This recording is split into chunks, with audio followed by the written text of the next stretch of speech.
नमस्कार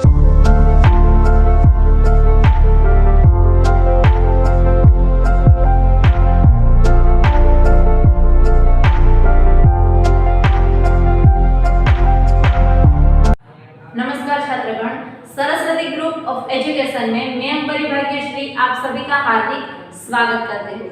छात्र, हम लोगों ने विशेषण देखे थे, संज्ञा देखी थी कक्षा 8 में, और आज हम देखेंगे लिंग परिवर्तन, जो यहाँ पे हिंदी व्याकरण के लिए एक बहुत ही अच्छा पॉइंट है।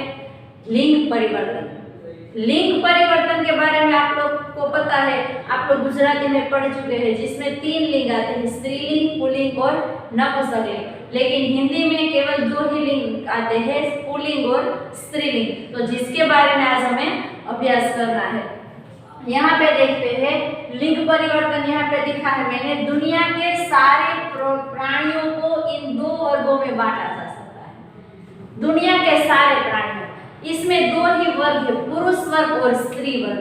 इसमें यहाँ पे लिखा है सारे प्राणी, तो आपको ऐसा होता है तो मनुष्य, तो आपको पता है मनुष्य भी एक प्राणी ही है।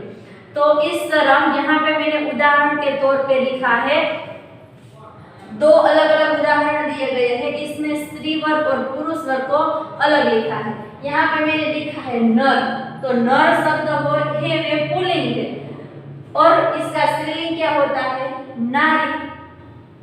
शेर, शेरनी, कुत्ता, तो वहां होता है कुतिया। कुत्ती हमेशा नहीं बोल सकते। इसके यहाँ पे जो इसका जो नियम है वे मैं बाद में आपको बता देती हूँ, लेकिन सबसे पहले मैं आपको उदाहरण ही बताया है। यहाँ पे है चूहा, तो उसका स्त्रीलिंग होता है चूहिया, चूही नहीं होता है, चूहिया। सांप, सांपिन, मोर, मोरनी। तो यहाँ पे स्त्री वर्ग और पुरुष वर्ग दोनों भिन्न है, तो इस प्रकार लिंग को परिवर्तित किया जाता है। तो स्त्रीलिंग को कैसे पुल्लिंग करते हैं और पुल्लिंग का कैसे स्त्रीलिंग होता है, इसका हम अभ्यास करेंगे। तो छात्र, लिंग परिवर्तन पढ़ने के लिए हमने जो उदाहरण के तौर पे देखे थे, तो यहाँ पे मैं आपको इसके नियम बताती हूँ। आपको यह नियम ध्यान से सुनना है और समझना है, जिसके कारण अगर आपको एग्जाम में कोई भी लिंग परिवर्तन को प्रश्न पूछे तो इसमें आपको आ जाएगा। इसीलिए सबसे पहला उसका नियम है, यहाँ पे लिखा है, अकारांत पुल्लिंग शब्द के आकारांत बनाने से वह स्त्रीलिंग बन जाता है। जो अ वाला शब्द लिखा है उसको हम आ लगा देते हैं तो वे स्त्रीलिंग बन जाएगा।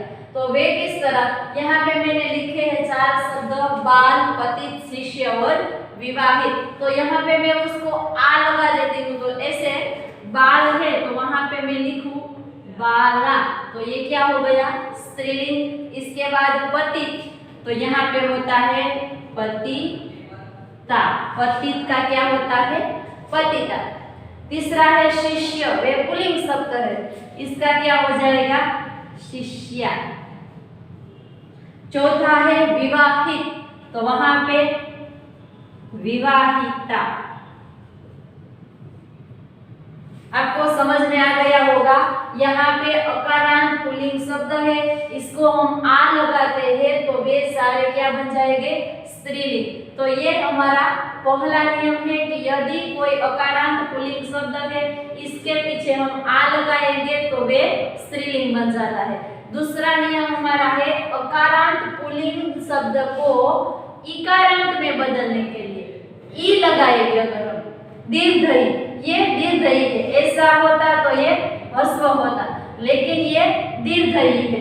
तो यहाँ पे अकारांत जो अ वाला शब्द है, जो उसको हम क्या करेंगे, दीर्घई करेंगे, तो वे क्या हो जाएगा, स्त्रीलिंग बन जाएगा। यहाँ पे मैं बताती हूँ पुत्र, तो ये अकारांत है, तो यहाँ पे मैं लिख देती हूँ पुत्री, तो ये क्या बन गया, स्त्रीलिंग। अब आपको भी आ गया है हिरण, तो यहाँ पे हिरनी, स्त्रीलिंग हो गया। तीसरा है नर्तक, जो नाचता है, नृत्य करता है, उसको नर को क्या कहते हैं, नर्तक, और नारी को क्या कहते हैं, नर्तकी। चौथा है कुमार, तो अ के बाद हम क्या करेंगे, दीर्घई, तो इसका हो जाता है कुमारी। तो इसी प्रकार इसके दो नियम आपको याद रखने हैं। सबसे पहले है अ वाला हो और अगर इसमें अकारांत पुल्लिंग हो और इसमें आकारांत बना दे तो वे स्त्रीलिंग हो जाएगा। दूसरा नियम है अकारांत पुल्लिंग शब्द दिए गए हैं लेकिन इसके पीछे हम इकारांत यानी कि दीर्घई लगा देते हैं तो वे भी हमारा क्या बन जाता है, स्त्रीलिंग बन जाता है। दो नियम देखने के बाद हम तीसरा नियम देखेंगे। यहाँ पे ध्यान से देखना, आकारांत पुल्लिंग शब्द का इकारांत करने पर वह स्त्रीलिंग बनता है। यहाँ पे मैंने लिखा है आकारांत, इसका भी दीर्घई करने से स्त्रीलिंग होता है। सबसे पहले दूसरा नियम हमने देखा था, वे पहले अकारांत था, उसके पीछे भी हम दीर्घई करेंगे फिर भी वह स्त्रीलिंग बन जाएगा। लेकिन अगर वे आकारांत पुल्लिंग होगा और उसके बाद हम दीर्घई करेंगे तो फिर भी वे भी पुल्लिंग हो जाएगा, स्त्रीलिंग हो जाएगा। यहाँ पे मैंने लिखा है बेटा, यहाँ पे आ प्रत्यय है ना पुल्लिंग में, बेटा, तो इसका हम स्त्रीलिंग कहते हैं। दीर्घई इकारांत होता है तो वे बन जाएगा बेटी। उसके बाद मामा, तो ये भी आकारांत है तो क्या बन जाएगा, मामी। तीसरा है दादा, तो दादा आकारांत है, यहाँ पे ई लिखेंगे हम इसके पीछे तो दादी बन जाएगा। और नाना, तो उसी की तरफ क्या बन जाएगा, नानी। तो यहाँ पे आपको ध्यान से यही देखना है, अगर अकारांत हो पुल्लिंग और इसके पीछे दीर्घई आए तो वे भी स्त्रीलिंग हो जाएगा, और आकारांत पुल्लिंग हो और इसके पीछे भी दीर्घई आए तो वे भी स्त्रीलिंग ही बनता है। चौथा नियम है इसका, प्राणीवाचक पुल्लिंग संज्ञाओं के अंत में नी जोड़ने से, याद रखना है यह शब्द नी प्रत्यय जोड़ने से वे स्त्रीलिंग बन जाता है। प्राणीवाचक शब्द और क्या होता है, पुल्लिंग, और इसके पीछे क्या लिखना है, नी अगर हम लिख दे तो वे क्या बन जाएगा, स्त्रीलिंग बन जाएगा। तो हम देखते हैं यहाँ पे मैंने लिखा है मोर, तो इसके पीछे नी लिखते हैं, मोरनी हो गया स्त्रीलिंग। बाद में है शेर, तो शेर के लिए लिखते हैं शेरनी। और तीसरा है ऊंट, तो यहाँ पे क्या हो जाएगा इसका, ऊंटनी। तो इसी प्रकार स्त्रीलिंग और पुल्लिंग के नियम दिए गए हैं। इसके आगे का नियम है, कुछ आकारांत शब्दों में आनी प्रत्यय जोड़ने से वे स्त्रीलिंग हो जाता है। कुछ आकारांत शब्दों पुल्लिंग है, उसको क्या लगाते हैं हम, आनी प्रत्यय लगाते हैं तो वे स्त्रीलिंग हो जाएगा। हम देखते हैं यहाँ पे हमने लिखा है नौकर, तो पीछे लास्ट का जो अक्षर है उसके पीछे हम आनी लिखते हैं तो यहाँ पे क्या हो जाएगा, नौकरानी।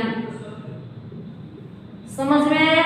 यहाँ पे है देवर, जो पुल्लिंग है और इसके पीछे हम आनी लिखते हैं तो देवरानी, वे भी स्त्रीलिंग हो गया।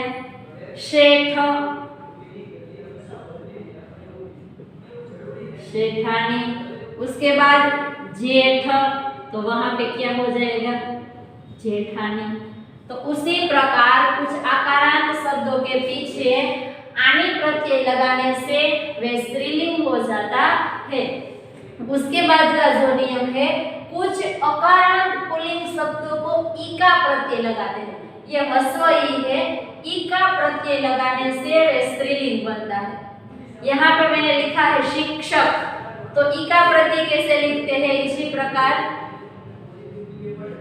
शिक्षिका, तो यहाँ पे इसके पीछे क्या आया, ई का। बालक, तो आपको पता चल गया इसमें क्या लिखने हैं मुझे, बालिका। नायक, तो यहाँ भी ई का लगाते हैं तो क्या हो जाएगा,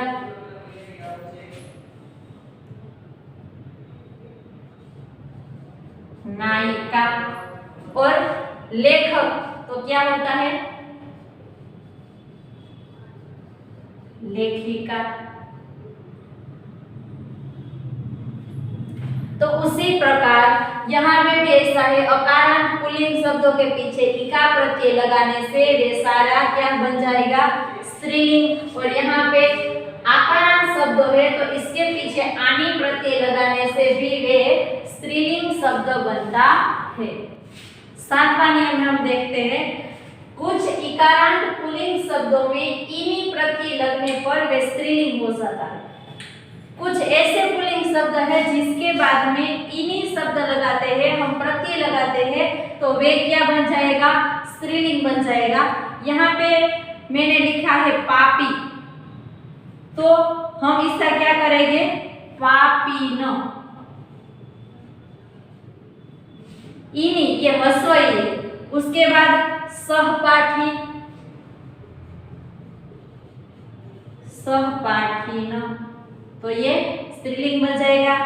विद्यार्थी, तो उसका क्या बन जाएगा, विद्यार्थिनी,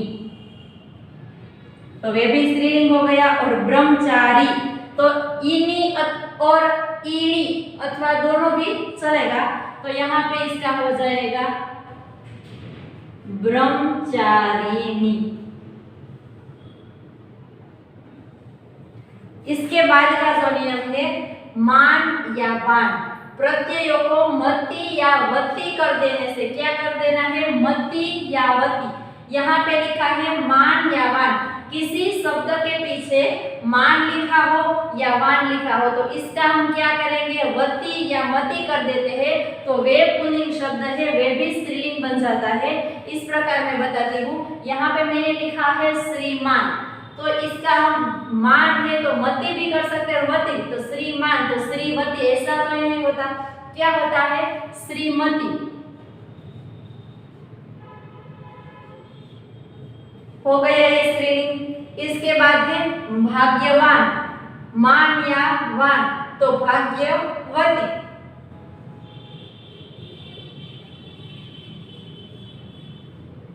इसके बाद है रूपवान, तो रूपवती।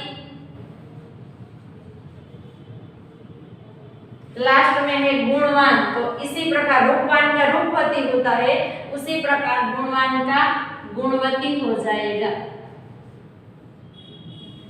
तो यहाँ पे दो नियम मैंने बताए बाद में। जो इकारांत पुल्लिंग शब्द है इसमें इनी प्रत्यय लगते हैं, तो पापी है तो ये ह्रस्व हो जाएगा, पापीन। सहपाठी का सहपाठी। उसी प्रकार कोई शब्द लिखा है, शब्द के पीछे मान या वान प्रत्यय लिखा हो और इसके पीछे हम क्या लिखेंगे, मति या वति कर देते हैं, तो वे भी स्त्रीलिंग बन जाएगा। यहाँ पे है भाग्यवान, तो वान का हमने क्या कर दिया, वति, तो क्या हो गया, भाग्यवती। और यहाँ पे है रूपवान, तो वान का हमने कर दिया वति, तो रूपवती। और यहाँ पे मान लिखा है तो मान का कर दिया मति, तो श्रीमान, तो इसका स्त्रीलिंग होता है श्रीमती। इसके का आगे का नियम जो है 9वां नियम, कुछ पुल्लिंग शब्दों में आइन प्रत्यय जोड़ने पर वे स्त्रीलिंग बनता है। यहाँ पे लिखा है कुछ ऐसे पुल्लिंग शब्द है तो जिसके पीछे हम आइन लगा देते हैं तो वे स्त्रीलिंग बन जाएगा। तो सबसे पहले मैंने लिखा है पंडित, तो ये पुल्लिंग शब्द है पंडित, तो हम इसको क्या लगाना है, आइन, तो यहाँ पे मैं लिखती हूँ पंडिताई, तो ये स्त्रीलिंग बन गया। यहाँ पे है गुरु, तो उसका क्या होता है, गुरु आइन। लास्ट है ठाकुर, तो इसमें ठाकुराइन नहीं लिखना है, ठकुराइन लिखना है, ये याद रखना है आपको। ठकुराइन होता है, ठाकुराइन नहीं होगा, ये गलती मत करना आप। तो यहाँ पे मैंने बताया कुछ पुल्लिंग शब्द ऐसे हैं जिसके पीछे अगर हम आइन शब्द लगा देते हैं तो वे सारा स्त्रीलिंग बन जाएगा। यहाँ पे पंडित, पंडिताई, गुरु, गुरुआइन और ठाकुर, तो इसके क्या होता है, ठकुराइन। लास्ट का जो नियम है 10वां, वे है व्यवसाय सूचक पुल्लिंग शब्दों में इन प्रत्यय जोड़ने पर वे स्त्रीलिंग होता है। क्या लिखना है, सिर्फ इन प्रत्यय ही जोड़ना है, ये ह्रस्व ही है। मैंने ऐसा नहीं लिखा है जिसका अर्थ होता है दीर्घ, ये नहीं है, ये क्या है, ह्रस्व ही है। तो यहाँ पे मैंने लिखा है माली, तो यहाँ पे जब वे स्त्रीलिंग हो जाएगा तो ये ह्रस्व हो जाएगा, माली। इसके बाद है ग्वाला, जो गया चराते हैं, तो वे क्या हो जाएगा, ग्वाली। धोबी, धोबी। और उसके बाद भिखारी है तो वे क्या बन जाएगा? भिखारी। तो इसी प्रकार व्यवसाय सूचक अगर पुल्लिंग शब्द है तो इसके पीछे हम इन शब्द जोड़ देते हैं तो वे भी हमारा स्त्रीलिंग बन जाएगा। तो यहाँ पे मैंने लिंग परिवर्तन के आपको कुछ 10 नियम बताए। तो ये सारे के सारे नियम आपको देखना है, समझना है और इसकी प्रैक्टिस के रूप में आपको कोई और उदाहरण लिखकर आपको इसका पुल्लिंग में से स्त्रीलिंग बनाना है। तो यहाँ पे जो लिंग परिवर्तन का हमारा जो पॉइंट है वे खत्म होता है। आपका होमवर्क है ये सारे जो मैंने उदाहरण के तौर पे लिए थे वे नहीं लिखना है, लेकिन जो 10 नियम बताए हैं और उसके बाद मैंने जो उदाहरण लिखे हैं तो वे आपको एक बार होमवर्क में लिखना होगा।